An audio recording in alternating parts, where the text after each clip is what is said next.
When Alicia looks back, she reflects upon the fact that she could have been just another statistic, a victim of femicide. Instead, she survived. She was just 22 years old when she drove to her ex-boyfriend's home to pick up her clothes.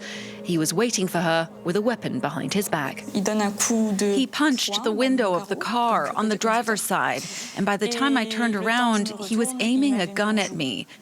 He fired the first shot, and I looked at my stomach because I didn't understand what was going on. I didn't feel any pain. I just couldn't feel my legs anymore. I couldn't push down on the accelerator. I lifted my head, he moved slightly, and he waited for me to look at him to shoot me for the second time. Alicia slumped forward onto the steering wheel. She'd been shot with 2 9mm bullets. Her attacker then tried to slit her throat with a kitchen knife. At that moment, her best friend called. I picked up the phone and I said, "He shot me." What she said to me later was, "I could hear you dying on the phone. I could hear you agonizing in pain.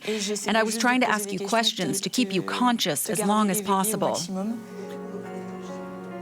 Alicia fell into a coma. The doctors were eventually able to save her life. But there was a risk that she would never walk again. One of the bullets had become lodged in her spinal cord. The surgeons tried one last operation to remove it. As soon as they took that bullet out of my spine, I was able to move my legs again. Just the once, but I moved them. Okay, I thought, great, I can move. Then I was in a wheelchair, and I had to learn how to deal with that. I had to learn how to wash myself, for example. I felt like a baby. I had to learn how to eat, how to use my legs again, to walk, everything. Comment on fait après pour refaire confiance en l'être humain? You have to. There's no other choice. I survived and I decided to live my life, to overcome it, so to speak. It's still there, obviously. It's a huge trauma. Every night I check that everything's locked at home.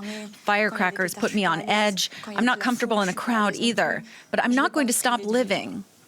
I'm not the one who should give up my life. The trial lasted 5 days. In the end, Alicia's ex-boyfriend was sentenced to 15 years in prison. The young woman says she's satisfied with the verdict and that she harbors no hatred, nor does she hope for revenge. She has one simple desire: to turn the page and start living her life again.